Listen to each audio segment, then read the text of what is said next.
கிழக்கிந்திய கம்பெனியில் முக்கிய புள்ளியாக திகழ்ந்த ராபர்ட் கிளைவின் மகள் ஹென்ரிட்டாவின் இல்லமாக ஒரு காலத்தில் இருந்தது பவஸ் கோட்டை. 13ஆம் நூற்றாண்டில் இந்த கோட்டை கட்டப்பட்டது. இந்தியாவில் இருந்த காலத்தில் கிளைவ் நிறைய செல்வங்களை சேர்த்தார். அவர் இங்கிலாந்திற்கு திரும்பும்போது இந்தியாவின் உள்ளூர் ஆட்சியாளர்களிடம் பரிசாக பெற்றது திருடியது என அவரிடம் அதிக செல்வ வளம் குவிந்திருந்தது.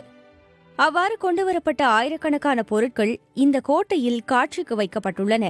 இதை நேஷனல் ட்ரஸ்ட் பராமரிக்கிறது. So Gagan, we're about to enter the Clive Museum, which is full of hundreds of artifacts. Gagan, நாம் இப்போது கிளைவின் அருங்காட்சியகத்திற்குள் செல்லப் போகிறோம். இந்தியாவிலிருந்து கொண்டுவரப்பட்ட ஆயிரக்கணக்கான பொருட்கள் இங்குள்ளன. இதில் பல பொருட்கள் திப்பு சுல்தானுடன் தொடர்புடையவை. இதுதான் பல்லக்கு. 1757ஆம் ஆண்டு நடந்த பிளாசி போரில் கிளைவால் வீழ்த்தப்பட்ட நவாப் சிரஜ்வுத் தௌலாவுக்கு தொடர்புடையது. கிளைவின் அருங்காட்சியகத்திற்கு வரும் அனைவருமே இதை பார்க்கவே வருகிறார்கள். திப்பு சுல்தானின் அரியணையை அலங்கரித்த பொருட்களில் ஒன்று இது. திப்பு சுல்தான் கொலை செய்யப்பட்ட பின் அவரின் அரியணையில் இருந்த அளவு கடந்த தங்கத்தை பார்த்தவர்கள் அதனை அங்கேயே விட்டு வைக்காமல் 4 துண்டுகளாக வெட்ட முடிவு செய்தனர்.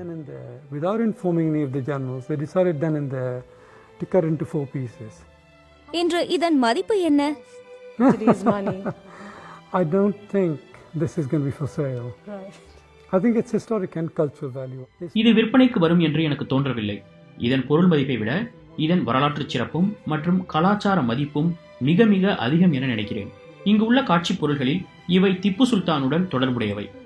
இது திப்பு சுல்தான் தங்க பயன்படுத்தும் கொட்டாய்.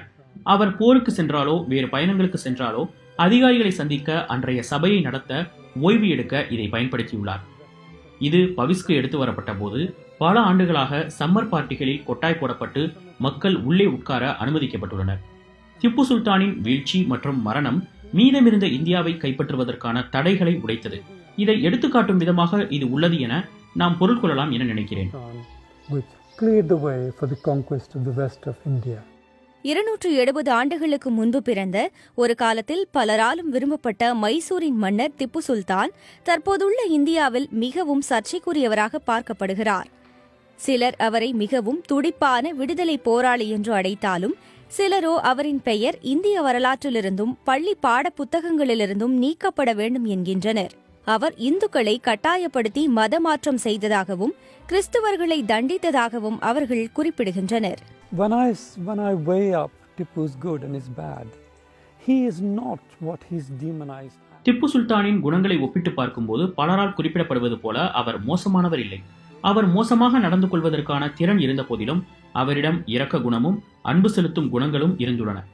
அவர் தன்னை ஒரு வெளிநாட்டினராகவோ ஒரு இஸ்லாமிய ஆட்சியாளராக மட்டும் பார்க்கவில்லை. அந்த மண்ணின் மைந்தனாக தன்னை பார்த்தார்.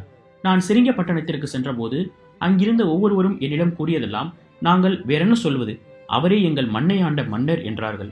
வேறொருவர், வாழ்க்கையில் அனைத்தையும் அவர் கைவிட்டார். சொந்த குடும்பமும் அதிகாரிகளுமே அவருக்கு துரோகம் செய்தனர். இருப்பினும் கடைசி மூச்சுள்ளவரை அவர் போராடினார். இப்போது இந்தியர்கள் அவரை தவறாக பேசுவதை பார்க்க வருத்தமளிக்கிறது என்றார். இது மிகவும் வருத்தமளிக்கக்கூடிய ஒரு கருத்தாக நான் பார்க்கிறேன்.